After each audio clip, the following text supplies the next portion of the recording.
Probably more than any other genre, horror gets a bad rap for putting out a whole lot of awful cash-grabby movies. It's usually made on the cheap, and there's always potential for another sequel, especially when your audience gets invested in a specific character or monster. We over here at Top 5 Scary know how truly excellent horror films can be if done right, so it's a little disappointing when you see some embarrassingly bad scary flicks making millions and millions of dollars. You would think these studios would have figured it out by now, but it seems like they're just content to make a quick buck pumping out random garbage. Oh well, at least something to talk about, right? Hello horror heads, and welcome back to the scariest channel on YouTube, Top 5 Scary Videos. I'm your horror host, Keegan Hughes, and today we're going to count down the top 5 worst horror movies of 2019. Before we begin, make sure to give us a big thumbs up and subscribe for more scary movie stuff. Alright, let's see some nonsense. Coming in at number 5. In the Tall Grass. I really did think I'd like this one going in. I love Stephen King, and the last novella that Netflix turned into a feature was pretty good. But I think they aimed a little too high with this one and fell off the wagon when they realized it would be really hard to portray a lot of the ideas on screen. Unfortunately,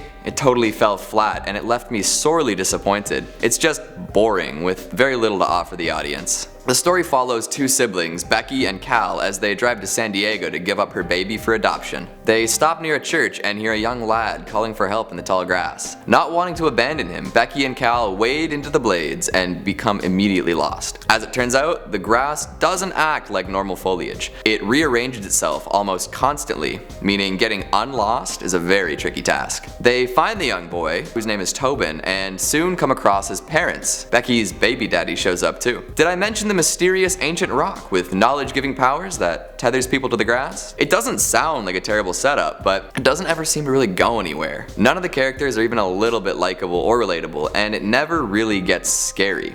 It gets violent, and it gets gross, it gets weird, but like never satisfyingly so. The grass serves as the main location, and it gets visually boring pretty quickly. There are some really neat camera tricks at the beginning that, make it look like the grass is endless and moving people around, and that's cool, but soon enough everything just sort of blends together. They have these two really cool sets, the church and bowling alley, and they don't do anything with them. They just kind of like act as a place for people to walk around in. On top of the scares and the unlikable characters, there are also some weird underlying messages. I'm not exactly sure what this film is trying to say about Christianity and paganism, but there sure are a lot of incestuous and sacrificial undertones throughout. There's also a time loop element that seems to reinforce some ideas about fate being unchangeable until they decide it's time to change it.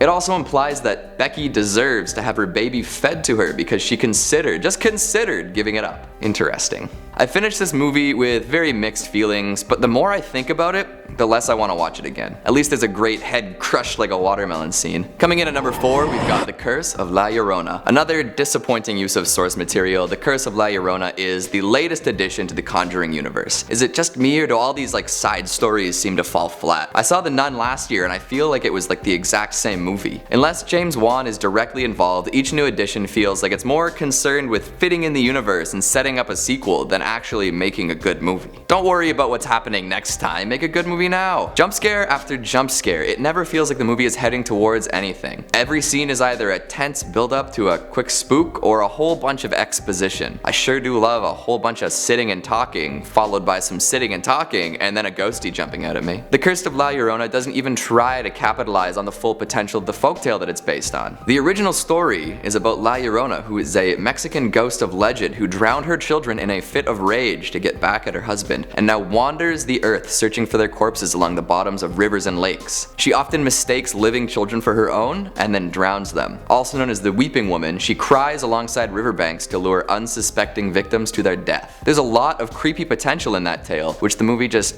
doesn't work with. None of it. They shoot it in Los Angeles and have it play out like every other generic Hollywood horror. The performances were fine and the camera work was passable, but come on. Nobody needs another uninspired run-of-the-mill horror. Taking up our number 3 spot, we've got Escape Room. Did someone say uninspired run-of-the-mill horror? Well, that's exactly what you're getting with this sterile nothing of a horror flick. Came out all the way back in January, so I don't blame you if you can't remember anything about it. It's a pretty simple concept. A group of 6 characters are mysteriously invited to a high-stakes escape room for the chance to win $10,000. But there's always a but. There's a secret twist. If you fail the challenges, you die. Spooky. Little late on this craze, hey Sony? When did escape rooms hit peak popularity? Like 2 years ago. I get that movies take time to make, but has anyone honestly asked for a toned down puzzle horror? I know for sure that I'd rather go to a real escape room rather than watch this movie. It's sort of like Saw, but like without any of the things that made Saw good. Escape Room just seems to pull every possible punch. No gore, no pain, no real consequences. Everyone dies off screen, and for some reason nobody gets seriously injured while completing each dangerous task. They'll all come within inches of death, and then once they're in the next room, they're totally fine. It's weird. Most of the big plot points don't make any sense either. There's a scene where the small college-age girl is exposed to poison gas, passes out, and then wakes up with enough strength to kill 2 grown men. The big bad is never even close to fully explained. All we really get to know is that they're rich people who like to watch others suffer. What's new? How do they manage all this, let alone clean it up in the 12-hour span it takes the police to investigate? And why do the main characters even show up? If I got a mysterious puzzle box in the mail telling me to come compete for $10,000, spam. Gone. They even give up on having a real ending in favor of sequel bait. I guess that paid off though, because we can look forward to Escape Room 2 Electric Boogaloo coming to theaters late 2020. Enjoy. Next up at number 2, Ma. This tweet is the only good thing to come from Ma. I can hear this image. She's going, ha! Ha! That's it. That's all. I seriously love Octavia Spencer though. She's great in just about every role she's ever taken, and Ma is no exception. Okay, her performance is about the only salvageable thing in the 99-minute runtime. The rest of Ma is dumb. Like seriously dumb. Like the director Tate Taylor just wanted to make something really f***ed up, and here we are. Like you can quote him, he said, "I want to make something really f***ed up." Plus, Octavia wanted a lead role, so there's that. First of all, the movie isn't even scary. The whole thing just plays as weird and awkward until the last 10 minutes when everything goes crazy and a whole bunch of gore is introduced. The teen actors just look super uncomfortable the whole time, and it's like not in story uncomfortable. It's not because Ma's threatening them. They keep doing these scenes with like FaceTime calls and other, cool hip with the kids trends, and it always comes across as forced. I don't believe any of it. Even the party scenes were stilted. Everyone's always just standing around, bobbing their heads, smiling a little and saying dumb stuff like, "Bro, this is so sick. Wow, I'm a real person. Ugh." We know that party scenes can be fun. A million teen movies and TV shows have done it before. So why does this have to induce Schadenfreude in me? Why? There's barely a story too, and it's all revealed through flashbacks, like so many flashbacks. If you can't tell a story without flashing back a million times, maybe reconsider your subject matter. It's revealed that one of the teens' dads had embarrassed Ma at a party back when they were in high school, and she'd never come to terms with it. She uses the teens to eventually get back at him and, causes all sorts of trouble in the meantime. In the end, it's just laughably bad and not in a good way. And finally, at number 1, Countdown. As soon as I saw the trailer for this, I knew it was gonna be atrocious. I remember noticing that they changed their online campaign after it hit theaters, where instead of showing footage from the movie, they had one of those green night vision cameras at a screening and were just showing people jumping out of their seats. No quotes from reviews, no plot details, just look at how scared these audience members are. Not a good sign. The whole marketing campaign for this movie was just embarrassing. The tagline is literally, "Deaf? There's an app for that." Like, what year is this? 2009? How are you gonna rip off an ad for the iPhone 1? Like the first iPhone. This never had a chance, did it? A low-budget schlock fest released just in time for the annual Halloween cash grab. Producers are shameless, huh? Countdown is about an app that once downloaded will tell you how much time you have until you die. It sets up some cool Final Destination style deaths, but never follows through with a cool kill. They cop out of a lot of potentially sweet kills by sending a spooky demon after people if they avoid their initial bloodletting. This is just one example of how they half-ass literally everything in this movie. The scares are all boring, the comedy is never funny, and there's 10 main characters and it never focuses on any of them. They all have names like Evan and Derek and Jordan, and it's honestly a miracle that the actors didn't accidentally mix up their lines with each other. There's even a priest named Father John, just in case you thought they weren't being lazy and derivative enough. At one point they introduce a character halfway through with no context, and they're just like, "Audience, care about this person," and we're like, no! There are plenty of lame pop culture references and a subplot that provides some really ham-fisted social commentary, and it all amounts to a whole lot of nothing. I especially like the bit where they go to a phone repair kiosk and they get the $16 an hour guy to try to hack the cursed demon app. It's just a whole bunch of really stupid techno horror along the same lines as Unfriended.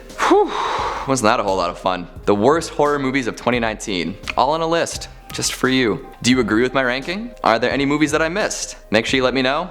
down in the comments. Speaking of comments, let's take a quick look at some of yours from last time. Purple Squirrel says, do what you want cause a pirate lives free. You are a pirate. Great.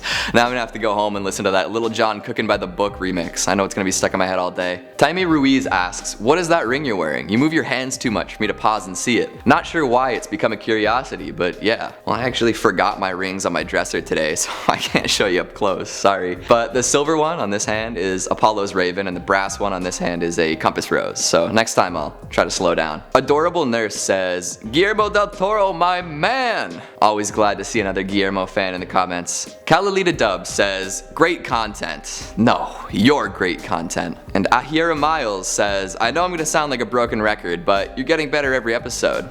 Like it. Well, thank you. I'm still getting used to this being on camera thing. You know, my previous experience was talking horror on college radio. So I really do appreciate all the love I'm getting in the comments. I'll do my best to keep improving. And with that, we can call this video to a close. I'll see you next time, and as always, thanks for watching. I don't know how to speak English. Look at how scary the chaka. Budget schlockfest. I love a spooky demon. Every time I bring up a priest, I freeze up, you know? Oh boy.